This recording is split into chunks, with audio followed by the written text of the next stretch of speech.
राम राम जी।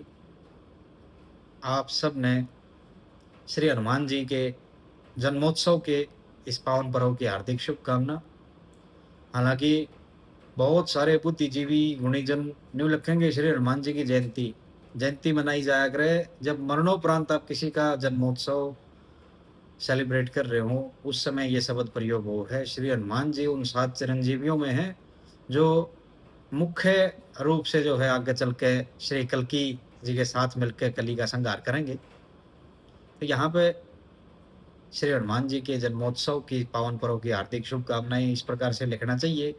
बाकी हनुमान जी जो हैं अष्ट सिद्धि नवनिधि के दाता और विद्यावान गुणी अति चातुर।